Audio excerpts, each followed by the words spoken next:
Hello दोस्तों, hello प्यारे बच्चों।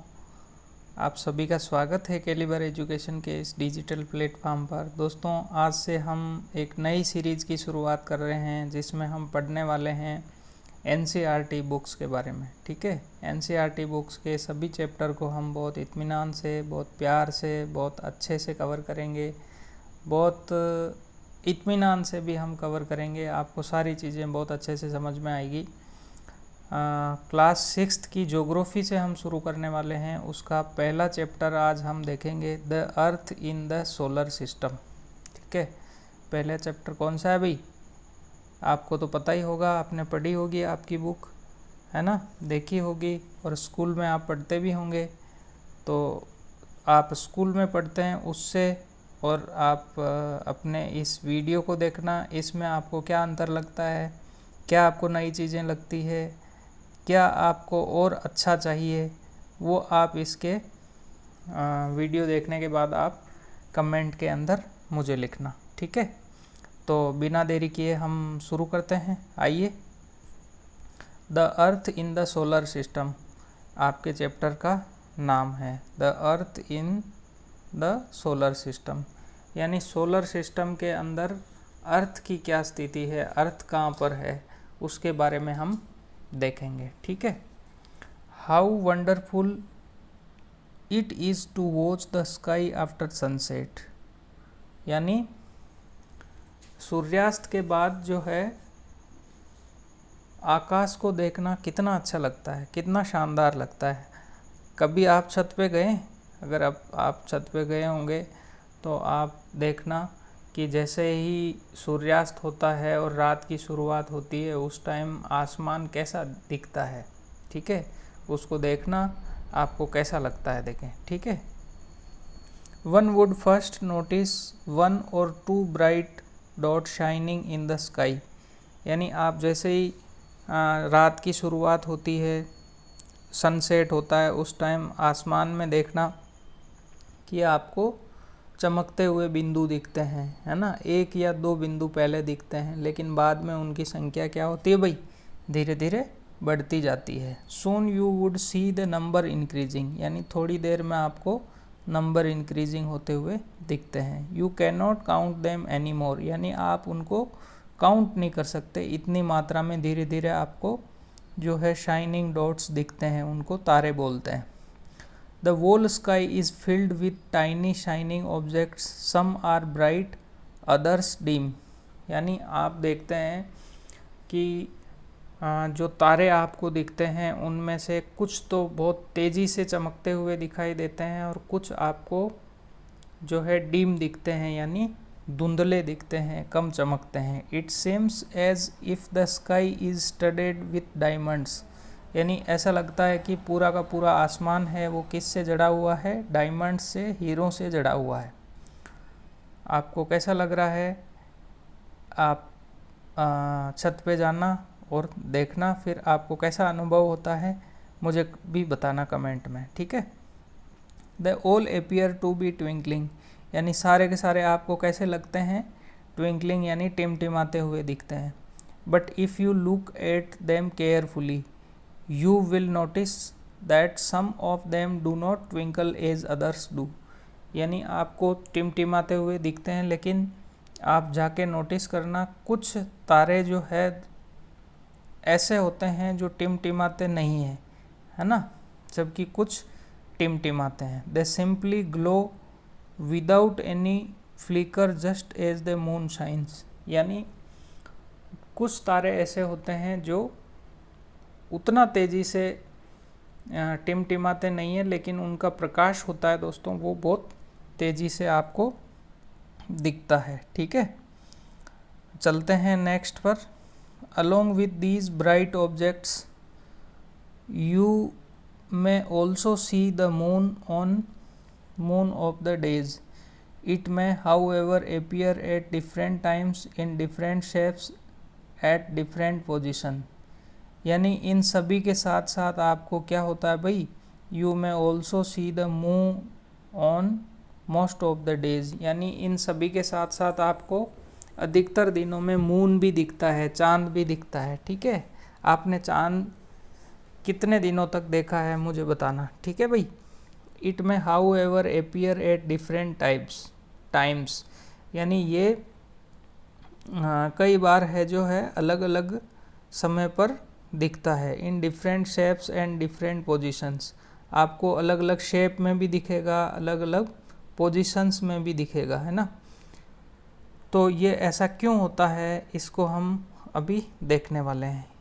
You can see the moon, full moon only once in about a month's time, यानी आप पूरा जो चांद होता है फुल मून, उसको एक महीने में एक बार ही देख सकते हैं। It is full moon night और पूर्णिमा।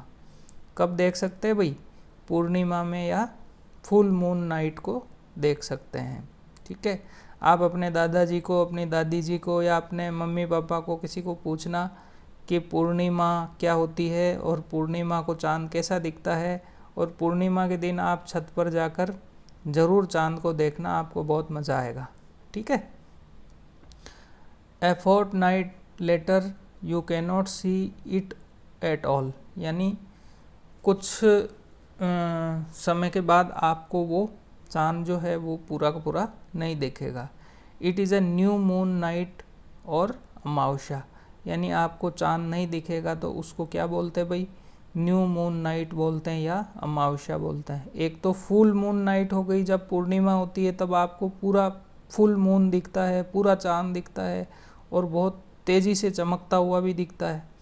दूसरा हो गया न्यू मून नाइट, जब आपको जो अमावस्या वाला दिन होता है उस दिन आपको चंद्रमा बिल्कुल भी नहीं दिखता है। On this day you can watch the night sky best, यानी उस दिन आप जो नाइट स्काई है उसको आप बहुत अच्छे से देख सकते हो। आपको सारे के सारे तारे बहुत चमकीले दिखेंगे, क्योंकि चंद्रमा का प्रकाश नहीं होता है तो तारों का प्रकाश आपको तेज़ी से दिखेगा। Provide it is A clear night, है ना, तो इसको क्लियर नाइट भी आप कह सकते हैं, क्योंकि जब चंद्रमा का प्रकाश नहीं होगा तब आपको तारे बहुत अच्छे से दिखेंगे, ठीक है भाई। आप इसको जाके देखना तो आपको बहुत मज़ा आएगा, और जा कर के देख के आप वापस वीडियो देख के कमेंट करना कि आपको कैसा लगता है, ठीक है। अपन जो इस बुक में पढ़ रहे हैं उससे कुछ डिफरेंट लगता है या बिल्कुल वैसा ही लगता है, ठीक है बच्चों, मुझे भी बताना आप। Do you wonder why can't we see the moon and all those bright tiny objects during day time. क्या आपको नहीं लगता कि हम जो है मून और ब्राइट टाइनी ऑब्जेक्ट्स जो होते हैं, आपके तारे होते हैं, उनको दिन के समय क्यों नहीं देख पाते, ठीक है। ऐसा कभी आपने सोचा भी बच्चों? It is because the very bright light of the sun does not allow us to see all these bright objects of the day night. ऐसा इसलिए होता है बच्चों क्योंकि जो सनलाइट होती है वो इतनी तेज़ होती है कि वो आपको तारों की लाइट को दबा देती है। इस वजह से आपको तारों का प्रकाश दिखाई नहीं देता है और सूर्य का प्रकाश आपको दिखता है। इसलिए दिन के अंदर आपको तारे नहीं दिखते हैं, और रात में जब सूरज छुप जाता है, सनसेट हो जाता है, तब आपको तारे दिखते हैं, ठीक है बच्चों। चलो नेक्स्ट चलते हैं। The sun, the moon and all these objects shining in the night sky are called celestial bodies, यानी the sun, the moon and all these objects shining in the night sky are called celestial bodies, यानी आसमान के अंदर जो भी चीज़ें हमें दिखती है, जैसे सन हो गया, मून हो गया, या जो भी शाइनिंग ऑब्जेक्ट्स होते हैं, चमकीली वस्तुएं होती है जो नाइट में दिखती है, सारी की सारी आसमान में दिखने वाली चीज़ों को हम क्या बोलते हैं भाई? सेलेस्टियल बॉडीज़ बोलते हैं, सेलेस्टियल बॉडीज़, ठीक है। सेलेस्टियल बॉडीज़ यानी खगोलीय पिंड या खगोलीय नक्षत्र, है ना। तो समझ में आ गया आपको सेलेस्टियल बॉडीज़ क्या होती है? जो भी चीज़ें हमें आसमान में दिखती है, जैसे सन है, मून है, शाइनिंग ऑब्जेक्ट्स हैं, ये सारे के सारे आपको सेलेस्टियल बॉडीज़ कहलाते हैं, यानी खगोलीय पिंड कहलाते हैं, ठीक है। Some celestial bodies are very big and hot, यानी कुछ सेलेस्टियल बॉडीज़ जो होती है वो बहुत बड़ी होती है और बहुत गर्म होती है। जैसे सूर्य है, सूर्य बहुत बड़ा होता है और इतना गर्म होता है जो दूसरे ग्रहों को भी प्रकाश देता है और पृथ्वी पे भी प्रकाश पहुंचाता है।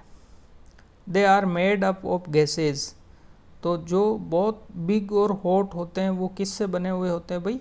गैसेज से बने होते हैं, गैसों से बने हुए होते हैं। They have their own heat and light, यानी उनकी खुद की हीट होती है, खुद की गर्मी होती है, और खुद की गर्मी होती है और हीट होती है, इसी कारण वो लाइट भी पैदा करते हैं। Which the emit in large amount, यानी जिसको वो बहुत बड़ी मात्रा में इमिट करते हैं यानी फैलाते हैं। These celestial bodies are called stars, जो बहुत बड़े होते हैं, गैसों से बने हुए होते हैं और लार्ज अमाउंट में जो है उनकी हीट और लाइट को क्या करते हैं भाई? इमिट करते हैं या देते हैं। उनको क्या बोलते हैं भाई? उनको स्टार्स बोलते हैं, यानी उनको तारे बोलते हैं। The sun is a star, तो हम सन की पहले ही बात कर रहे थे, तो सन है वो भी क्या है भाई? एक स्टार है। Countless twinkling star in the night sky are similar to the sun, यानी काउंटलेस यानी बहुत सारे अनगिनत जो ट्विंकलिंग स्टार्स होते हैं, जो टिमटिमाने वाले तारे होते हैं नाइट के अंदर, वो किसके समान होते हैं भाई? सूर्य के समान होते हैं। But we do not feel their heat और light and they look so tiny because they are very very far from us, यानी वो तारे होते हैं वो सूर्य के समान होते हैं, लेकिन हम उनकी हीट और लाइट उनको नहीं देख सकते, नहीं महसूस करते हैं, और वो अपने को बहुत छोटे से दिखते हैं। छोटे दिखने का कारण ये है कि वो हमसे बहुत अधिक दूरी पर है दोस्तों, ठीक है।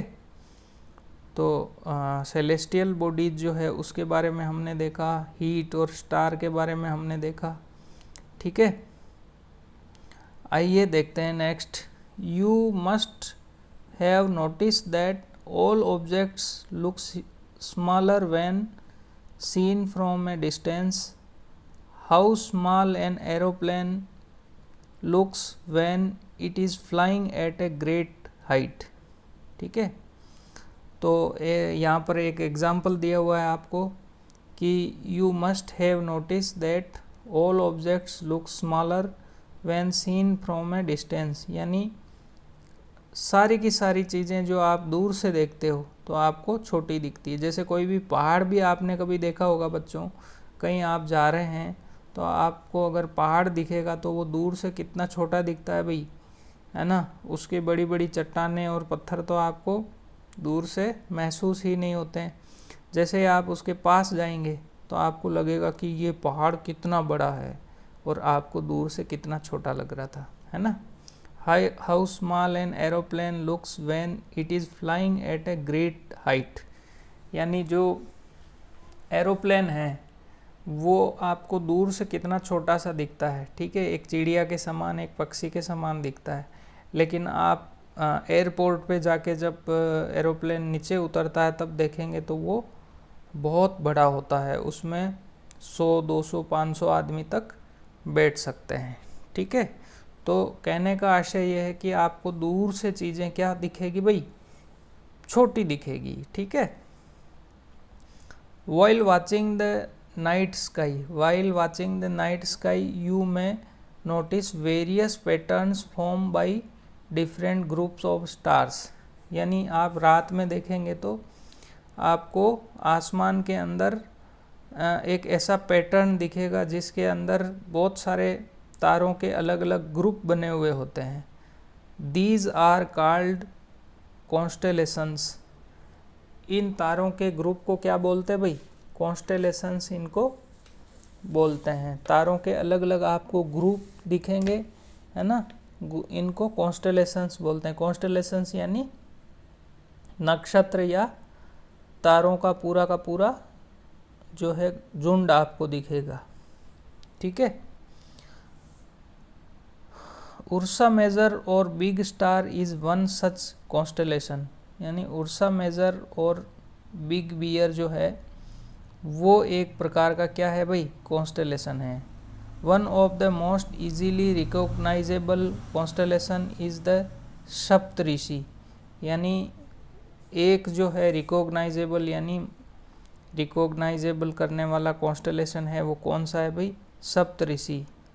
इसके अंदर सप्त 7 ऋषि यानी सेजेज, इसके अंदर 7 तारों का जो है वो क्या होता है भाई, समूह होता है। It is A group of 7 stars, यानी ये 7 स्टार्स का ग्रुप होता है। यहाँ पर आप इधर चित्र में देख सकते हो।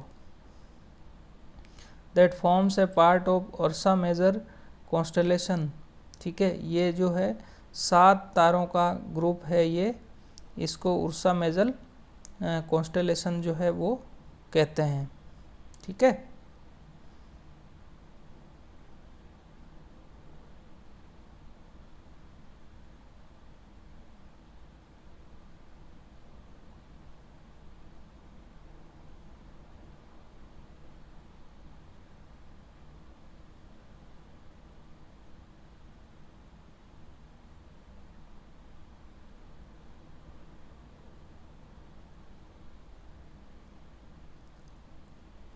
Ask someone elder in your family or neighborhood. Ask someone elder in your family or neighborhood to show you more stars.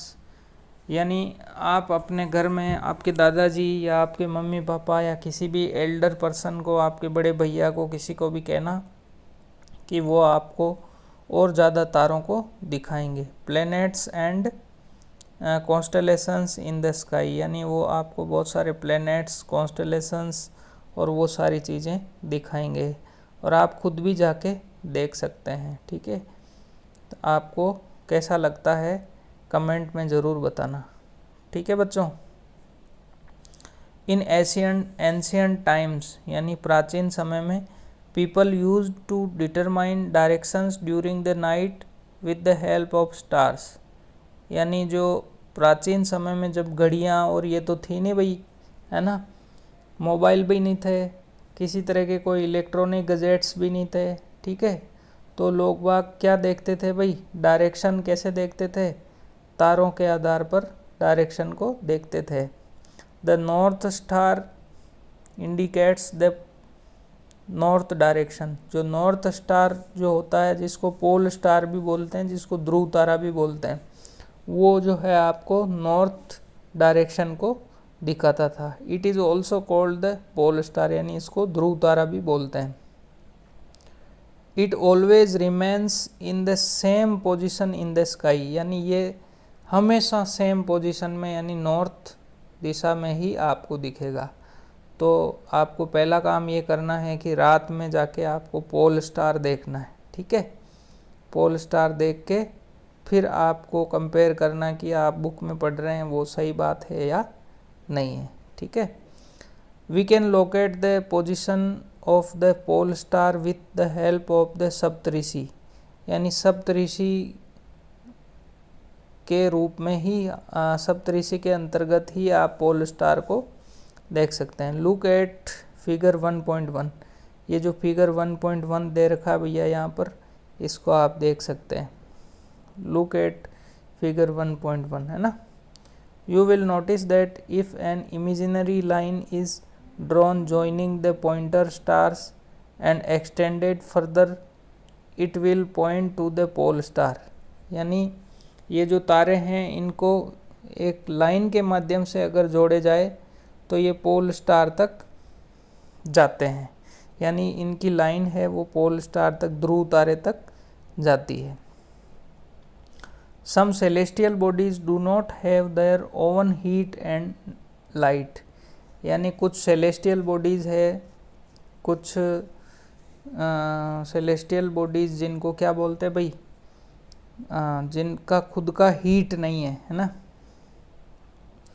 Some celestial bodies do not have their own heat and light, यानी कुछ celestial bodies ऐसी है जिनकी खुद की heat नहीं है, खुद की प्रकाश नहीं है, खुद की लाइट नहीं है। They are lit by the light of stars such bodies are called planets. यानी वो क्या करते हैं भाई, वो दूसरे के माध्यम से चमकते हैं, तो उनको क्या कहते हैं भाई, उनको प्लैनेट्स कहा जाता है। The word planet comes from the Greek word planetai, है ना। जो प्लैनेट वर्ड है वो किस भाषा का वर्ड है भाई, ग्रीक भाषा का वर्ड है, जो किस से बना है, प्लेंटिया से, विच मीन्स वंडरर्स, यानी जो जिसका मतलब क्या है, आश्चर्य, wanderers. The earth on which we live is a planet. जो पृथ्वी है भाई प्यारे बच्चों, जिस पे हम रहते हैं, ये क्या है भाई, ये भी एक प्लैनेट है, यानी ये एक ग्रह है। It gets all its heat and light from the sun. तो जो अर्थ है, जो पृथ्वी है, वो अपनी हीट और लाइट कहाँ से प्राप्त करती है भाई, सन से प्राप्त करती है। हम दिन में देखते हैं ना, जब धूप पड़ती है तो हमें सन चमकता हुआ दिखाई देता है। Which is our nearest star, यानी सन जो है वो अपना नियरेस्ट स्टार है। If we look at the earth from a great distance से द मून, ठीक है, it will appear to be shining just as the moon. The moon that we see in the sky is a satellite. जो moon है जिसको हम आसमान में देखते हैं वो क्या है भाई, वो एक सैटेलाइट है, यानी वो उपग्रह है। It is a companion of our earth and moves round it. जो मून है भाई ये एक सैटेलाइट है और ये अर्थ के चारों तरफ क्या लगाता है भाई, चक्कर लगाता है। Like our earth there are 7 other planets that get heat and light from the sun. यानी अर्थ की तरह ही 7 और भी ग्रह है जो कि सूर्य से ही लाइट और जो है हीट प्राप्त करते हैं। Some of them have their moons too, यानी उनमें से कुछ ऐसे भी हैं जिनके खुद के मून हैं, यानी उनके उपग्रह हैं। अब हम देखते हैं द सोलर सिस्टम के बारे में, ठीक है। सोलर सिस्टम के बारे में देखने से पहले एक हम यहाँ पर इंटरेस्टिंग फैक्ट देखते हैं। Jupiter, Saturn and Uranus have rings, यानी जुपिटर, सैटर्न और यूरेनस जो है उन पे क्या है भाई, ऊपर ऐसे गोल गोल क्या है भाई, रिंग्स है around them. These are belts of small debris. These rings may be seen from the earth with the help of powerful telescopes। यानी ये जो इनकी रिंग है उनको हम पावरफुल टेलीस्कोप्स के माध्यम से देख सकते हैं, ठीक है। तो ये आपको एक इंटरेस्टिंग फैक्ट यहाँ पर लिखा हुआ था, वो हमने देखा। अब हम सोलर सिस्टम के बारे में देखने वाले हैं, ठीक है। सोलर सिस्टम क्या होता है, तो the sun, 8 planets, satellites and some other celestial bodies known as asteroids and meteoroids. यानी जो सन है, सूर्य है, 8 प्लैनेट्स हैं जो ग्रह हैं, सैटेलाइट्स हैं यानी उपग्रह हैं, and some other celestial bodies और दूसरे जितने भी खगोलीय पिंड हैं, known as asteroid and meteoroids, यानी उनको एस्ट्रॉइड कहा जाता है, ठीक है। यहाँ पर ये आपको चित्र दिखाया गया है जिसके अंदर पूरा का पूरा आप बुक में देख सकते हैं। सन है, सन के बाद आपका मरकरी है, मरकरी के बाद कौन सा है भाई, वीनस है, वीनस के बाद अर्थ, मार्स, फिर एस्ट्रॉइड बेल्ट आ जाती है। ये सारा आप यहाँ पर देख सकते हैं भाई, ठीक है। एस्ट्रॉइड बेल्ट के बाद आपका जुपिटर आ जाता है। इसको आप बुक में देख के और अच्छे से समझ सकते हैं और इसका पता लगा सकते हैं भाई, ठीक है भाई। डू यू नो, क्या तुम जानते हो, इसको देखते हैं। Sol in Roman mythology is the sun god. Solar means related to the sun, यानी सोलर का मतलब क्या होता है, related to the sun. Therefore called the solar system. Write down as many words using the word solar on your own as you can, यानी आप solar से अपनी इच्छा के अनुसार दूसरे वर्ड भी बना सकते हैं। ठीक है बच्चों। Word from the solar system, we often call it a solar family, यानी जितने भी आसमान में हमें दिखते हैं उनको सबको क्या बोलते हैं भाई, हम उनको क्या बोलते हैं भाई, सोलर फैमिली बोलते हैं। With the sun as its head, और जो सन होता है वो इन सब का क्या होता है भाई, हेड होता है। तो आ जाओ प्यारे बच्चों, अब हम सन के बारे में देखते हैं ना, द सन। ठीक है, the sun is in the centre of the solar system, जो सोलर सिस्टम है उसके सेंटर में जो है सन होता है, सूर्य होता है।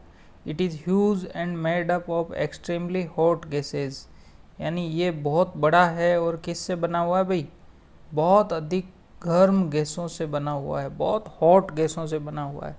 जब गर्मी के दिनों में प्यारे बच्चों, प्यारे दोस्तों, आप अगर धूप में जाते हैं तो आपको कितनी तेज़ गर्मी लगती है ना, क्योंकि गर्मी के टाइम में है ना, सूर्य है वो पृथ्वी के सबसे पास होता है और सबसे सीधी किरणें सूर्य की पड़ती है। तो आप अब अंदाज़ा लगाइए कि अगर आप सूर्य के और अधिक पास चले जाएं तो कैसा महसूस होगा, कैसी स्थिति होगी, कितना ज़्यादा गर्म जो है सूर्य होगा। It provides the pulling force that binds the solar system, जो सन है वो एक ऐसा पुलिंग सिस्टम प्रोवाइड करता है जिससे ये पूरे के पूरे सोलर सिस्टम को क्या करके रखा हुआ भाई, बाउंड करके रखा हुआ है। The sun is the ultimate source of heat and light of the for the solar system, यानी जो सूर्य है, जो सन है, वो ही अल्टीमेट सोर्स है, यानी वो ही मेन सोर्स है किसके लिए, हीट और लाइट पूरे सोलर सिस्टम के लिए। But the tremendous heat is not felt so much by us because despite being our nearest star it is far away from us. The sun is about 150 million kilometre away from the earth, यानी जो heat है किसकी, सूर्य की, वो अपने को बहुत तेज़ नहीं लगती है, क्योंकि सूर्य जो है वो अपन से बहुत दूर है। ठीक है, कितना दूर है, the sun is about 150 million kilometre away from the earth. Earth से कितना दूर है भाई, 150 मिलियन किलोमीटर। 1 मिलियन में आपके 10 लाख होते हैं, तो आप इसका कैलकुलेशन कीजिए कितने किलोमीटर दूर है। ठीक है, फिर भी हमें कितनी गर्मी लगती है। ठीक है, फिर हम बात करते हैं नेक्स्ट प्लैनेट्स के बारे में। There are 8 planets in our solar system, तो सोलर सिस्टम के अंदर कितने प्लैनेट है भाई, 8 प्लैनेट है। ठीक है, in order of their distance from the sun, यानी जो प्लैनेट्स है उनकी सन से दूरी के अनुसार अगर हम देखें, दूरी के हिसाब से अगर हम क्रम देखें, तो सबसे पहले सबसे पास वाला कौन सा है, मरकरी, फिर उसके दूर Venus, earth, Mars, Jupiter, Saturn, Uranus and Neptune. ये सारे के सारे जो पिछले पेज पर हमने एक चित्र देखा था, एक फ़ोटो देखा था जिसमें आपको पूरे के पूरे प्लैनेट्स दिखाए हुए हैं, आप वहाँ से और देखकर अपनी बुक में देखकर बहुत अच्छे से समझ सकते हैं। An easy way to memorise the name of the planet in order, यानी यहाँ पर एक ट्रिक दी हुई है इसको ऑर्डर को मेमोराइज करने के लिए, किसका, प्लैनेट्स का order. My very efficient mother just served us nuts. ठीक है, तो ये ऐसे MVEMJSUN, तो इसको आप इसका क्रम याद रखने के लिए देख सकते हो। ठीक है, लेकिन आप चित्र में देखेंगे 2-3 बार पढ़ लेंगे उसको तो वैसे ही आपको प्यारे बच्चों याद हो जाएगा, है ना। आपको ट्रिक के चक्कर में ज़्यादा नहीं पढ़ना चाहिए, ठीक है, वैसे ही आपको याद हो जाएगा, ठीक है। All the 8 planet of the solar system move around the sun in fixed paths, यानी जो पूरे के पूरे 8 प्लेनेट हैं वो सब के सब किसके चक्कर लगाते भाई, एक फिक्स पाथ के अंदर। एक फिक्स जो है इस प्रकार के फिक्स पाथ होती है ऐसे, है ना, पृथ्वी का आकार भी ऐसा है, तो ऐसी एक पाथ होती है, उसमें सारे के सारे प्लेनेट सूर्य के चक्कर लगाते हैं, लेकिन सारे एक ही स्पीड से नहीं लगाते हैं, उनकी दूरी के हिसाब से उनकी स्पीड भी अलग अलग होती है, वो हम आगे चल के देखेंगे, ठीक है। दीज पाथ्स आर इलोंगेटेड, यानी ये सारी की सारी पाथ जो है वो इलोंगेटेड होती है। दे आर कॉल्ड ऑर्बिट्स, जो पाथ होता है उसको क्या बोलते हैं भाई, ऑर्बिट्स बोलते हैं, यानी कक्षा। Mercury is nearest to the sun, जो मरकरी है वो सबसे नियरेस्ट यानी सबसे पास वाला ग्रह है। It takes only about 88 days to complete 1 round along its orbit, यानी ये जो है मरकरी, इसको सिर्फ 88 days लगते हैं किसके, सूर्य के एक चक्कर लगाने में, इसकी ऑर्बिट में। Venus is considered as earth twin, यानी जो वीनस है उसको अर्थ का ट्विन यानी जुड़वा, अर्थ का जुड़वा ग्रह जो है वो कहा जाता है वीनस को।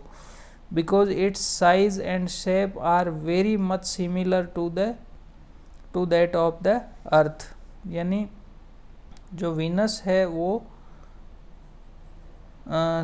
पृथ्वी का जुड़वा कहा जाता है, क्योंकि इसकी साइज और शेप है वो किससे मिलता है भाई, अर्थ से मिलता है, ठीक है।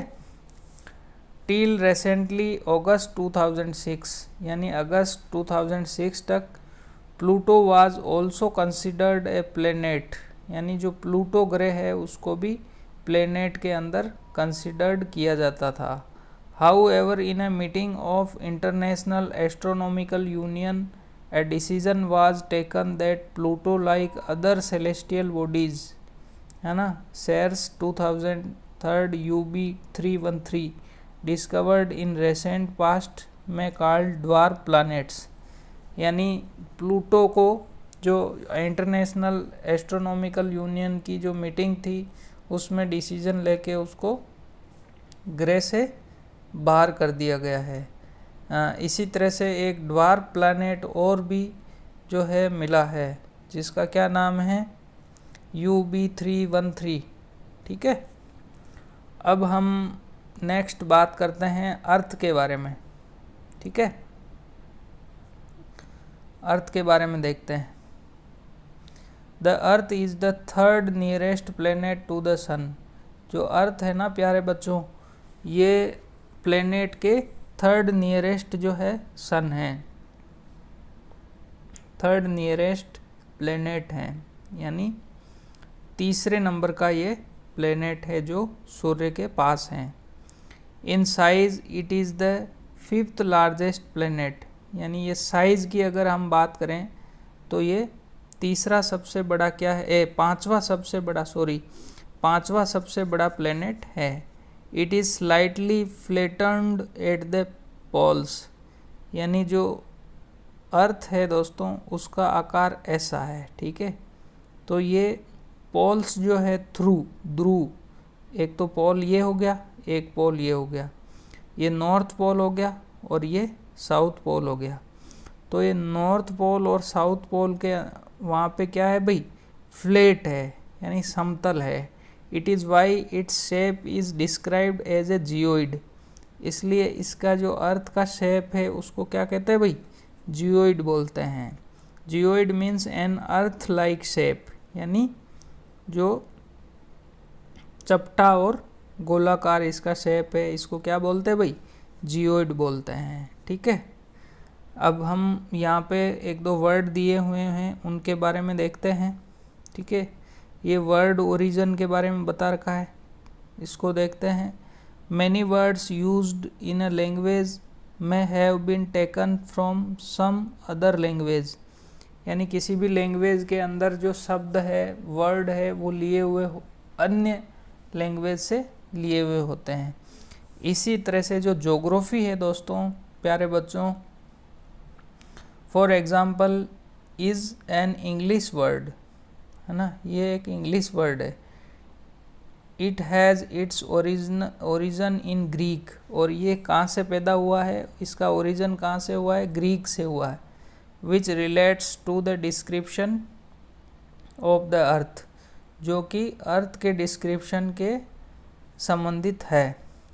It is made of 2 Greek words, यानी ज्योग्राफी है वो 2 ग्रीक वर्ड से मिलके बना है। GE मीनिंग अर्थ, यानी GE का मतलब क्या होता है भाई, अर्थ, एंड ग्राफिया मीनिंग राइटिंग, यानी अर्थ के बारे में जो लिखते हैं वो ज्योग्राफी है, यानी जियोग्राफिया। ठीक है। Find out more about the earth, अब आपको अर्थ के बारे में और ज़्यादा फाइंड आउट करना है। तो जियो यानी अर्थ हो गया, GE अभी हमने देखा।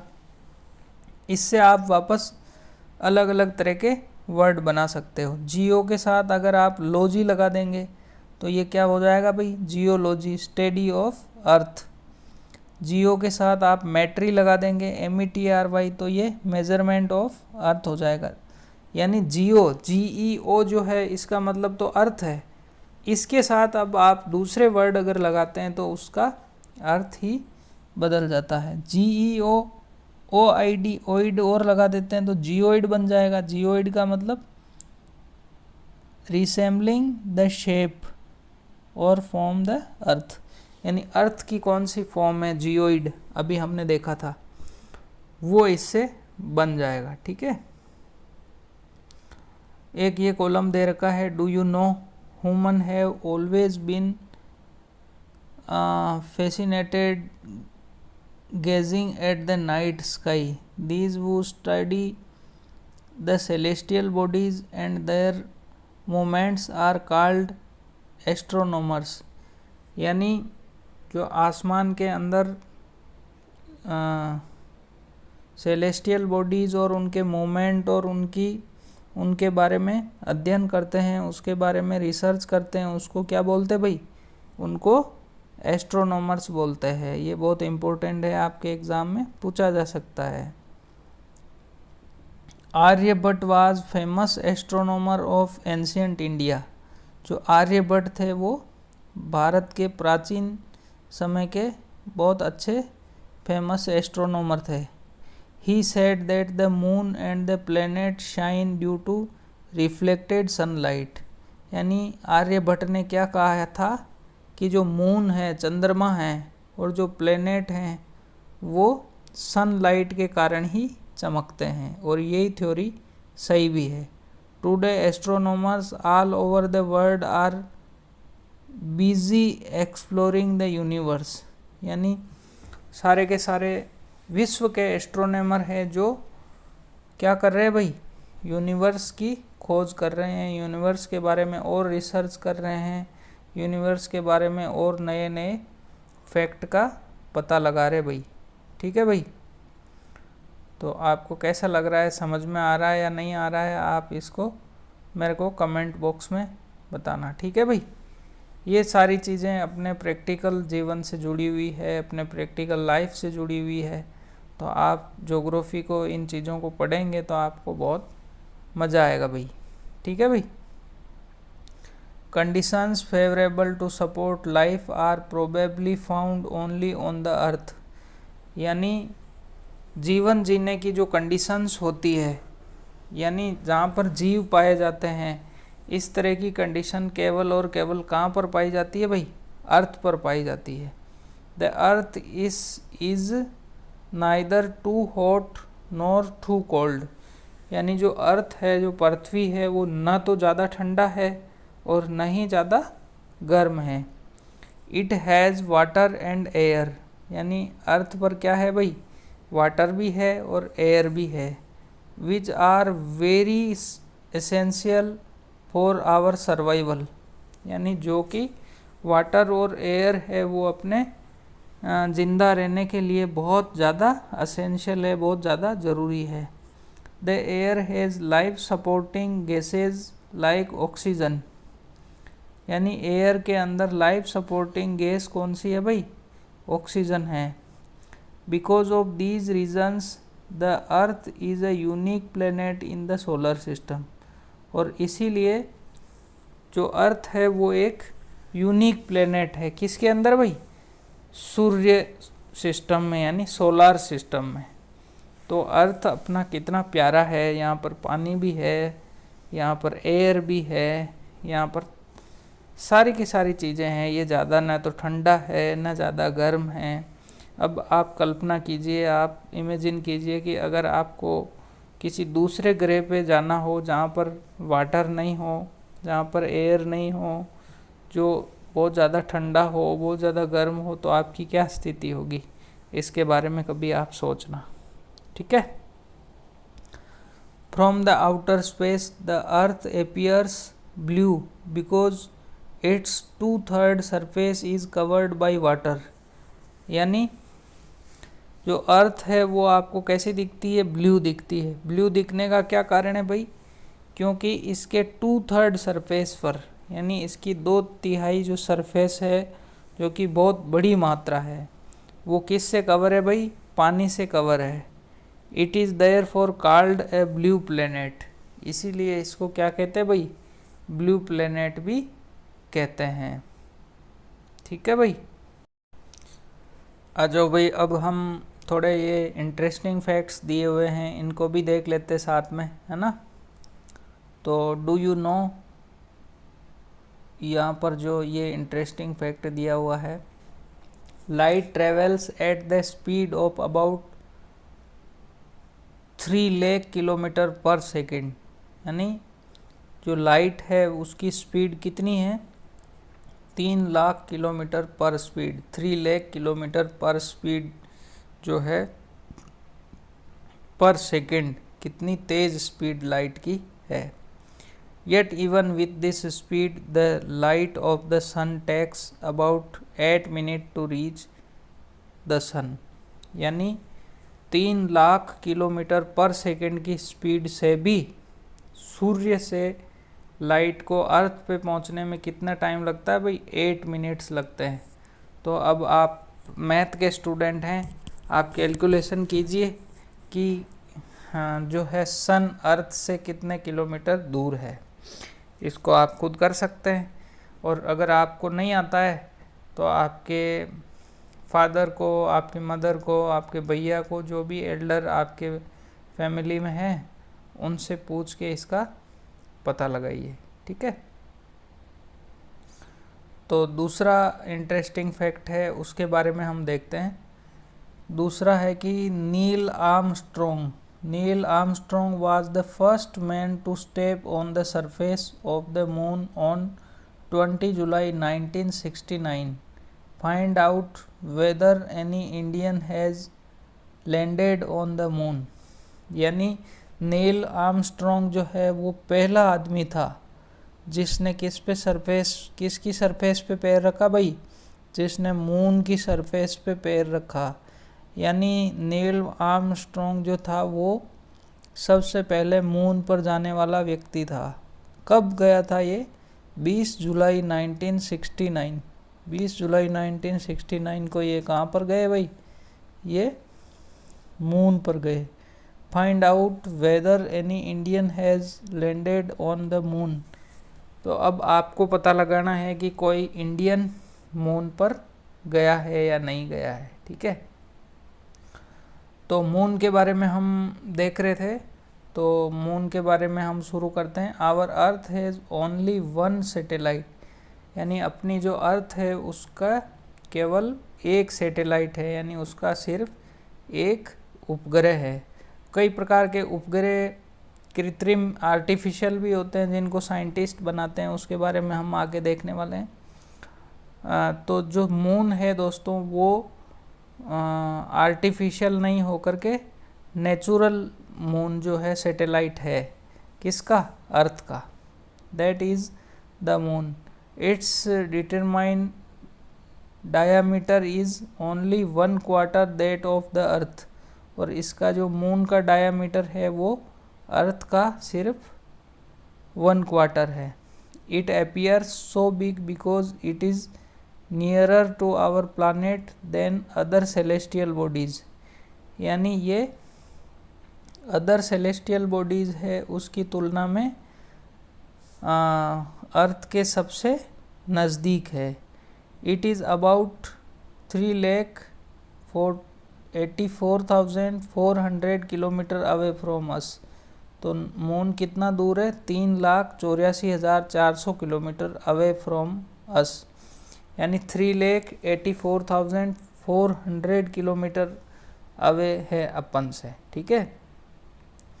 Now you can compare the distance of the earth from the sun and that from the moon, यानी मैंने आपको पहले ही कहा था कि अब आप इस फैक्ट के माध्यम से पता लगा सकते हैं कि जो सन है वो अर्थ से कितना दूर है और सन से मून कितना दूर है, इसका पता आप खुद लगा सकते हैं। ठीक है।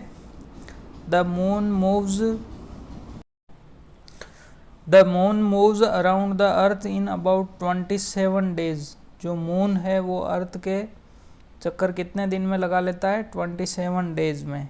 It takes exactly the same time to complete one spin, यानी ये एक जो है स्पिन पर 27 डेज पूरे करता है, टाइम लेता है। As a result only one side of moon is visible to us on the earth, यानी ये 27 डेज में एक स्पिन करता है। यही कारण है कि मून का एक साइड ही हमें अर्थ से दिखाई देता है। ठीक है भाई। The moon does not have conditions favourable for life, यानी जो मून है वहाँ पर फेवरेबल कंडीशन नहीं है। किसके लिए भाई? लाइफ के लिए, यानी जीने के लिए। It has mountains, plains and depressions on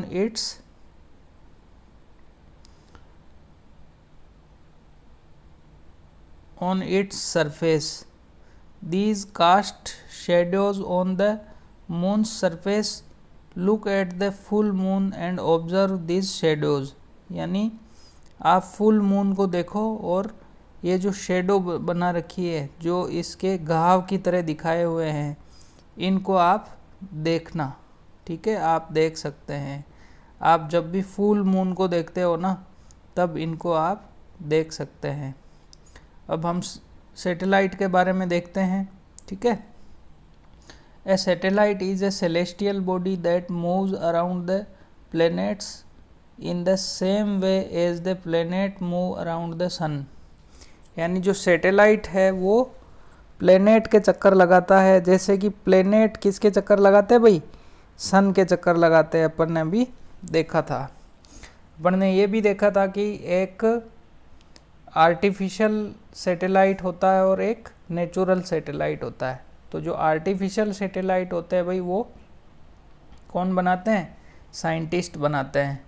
A human made satellite is an artificial body. It is designed by scientist to gather information about the universe और फॉर कम्युनिकेशन, यानी जो हम टेलीफोन पर बात करते हैं, जो हम मोबाइल से बात करते हैं, हम टीवी देखते हैं, ये सारे के सारे किसकी देन है भाई?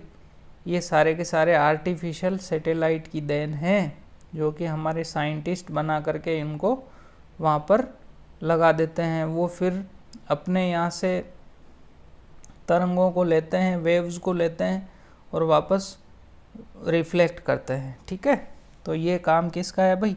आर्टिफिशियल बॉडीज़ का है, आर्टिफिशियल सैटेलाइट्स का है। It is carried bye A rocket and placed in the orbit around the earth, यानी इनको एक रॉकेट के द्वारा कैरी किया जाता है, ले जाया जाता है, और कहाँ पर स्थापित किया जाता है? अर्थ की ऑर्बिट में स्थापित कर दिया जाता है। तो फिर वो अर्थ के चक्कर लगाते रहते हैं। Some of the Indian satellites in space are INSAT IRS, EDUSAT etcetera. यानी कुछ इंडियन सैटेलाइट्स है जो कि आसमान में छोड़े गए हैं। वो कौन कौन से? इनसेट है, IRS है, एड्यूसेट है। एड्यूसेट एजुकेशन के लिए है, ठीक है, नाम से ही आपको दिख रहा है। What do animals and planets require in order to grow and survive? यानी आपको पता लगाना है कि एनिमल्स और प्लांट्स जो है वो सरवाइव करने के लिए किस किस चीज़ की ज़रूरत उन्हें होती है, ठीक है। ये देखो रॉकेट लॉन्च किया गया है, ठीक है, rocket launch.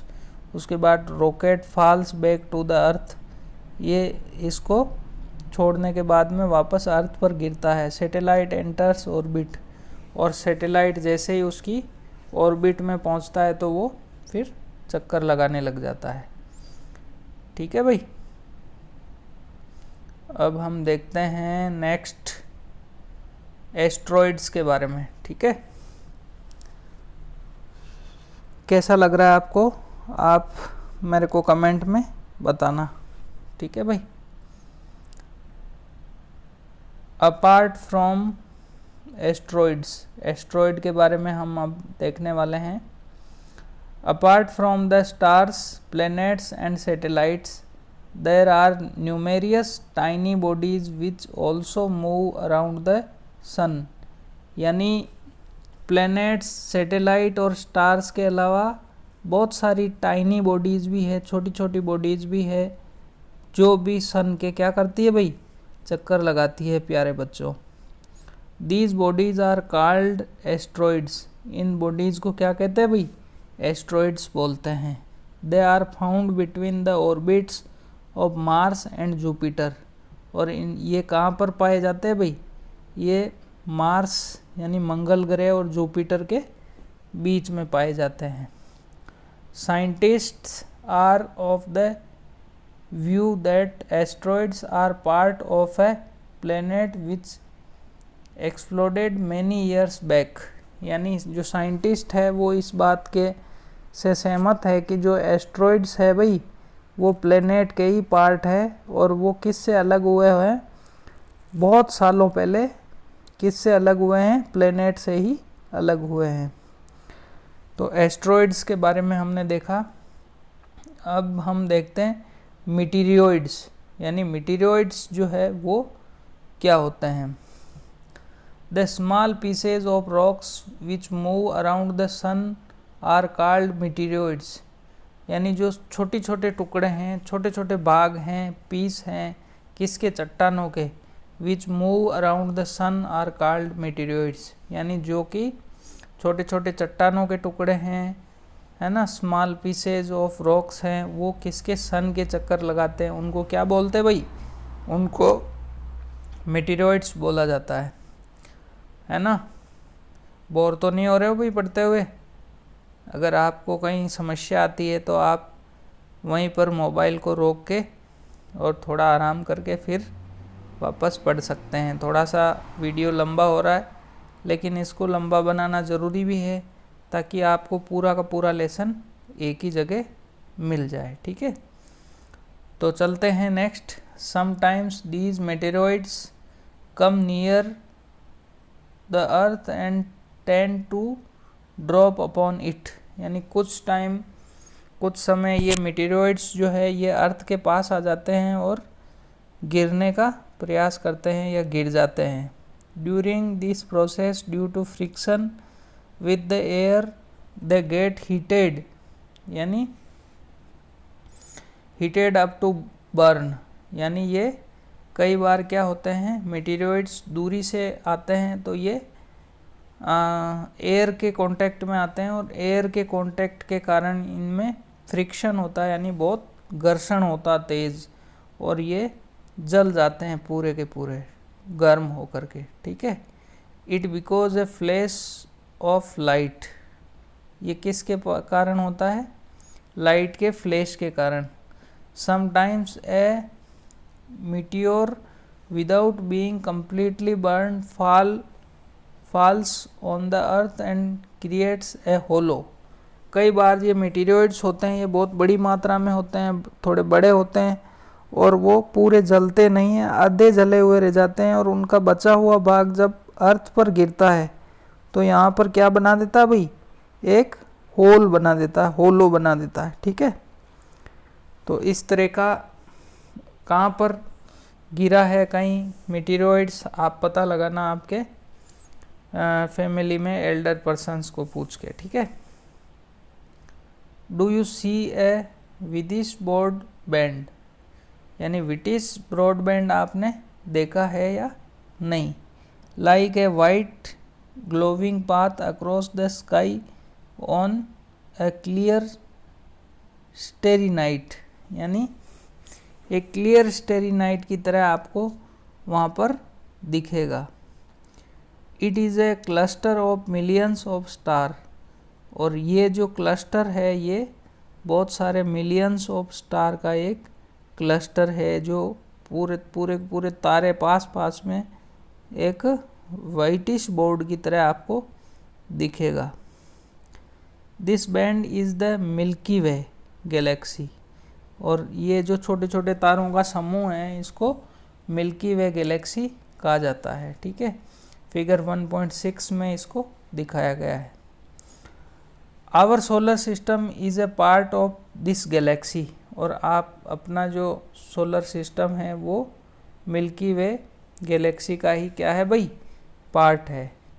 In ancient India it was imagined to be a river of light flowing in the sky, यानी एंशियंट इंडिया यानी प्राचीन भारत के अंदर इसको कैसे अंदाज लगाया जाता था कि ये एक लाइट की रिवर है जो कि आसमान के अंदर घूम रही है, चल रही है।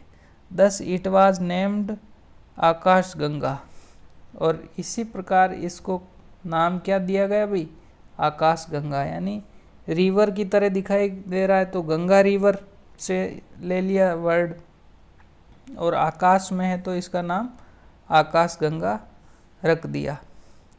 ए Galaxy is a huge system of billions of stars, यानी जो गैलेक्सी होती है वो बहुत सारे बिलियंस ऑफ स्टार्स का से मिलके बनी हुई होती है। And clouds of dust and gases, यानी बहुत सारी धूल और गैसेस जो होती है उनसे मिलके बनी होती है। ये मिल्की वे गैलेक्सी का यहाँ पर चित्र दे रखा है। ठीक है,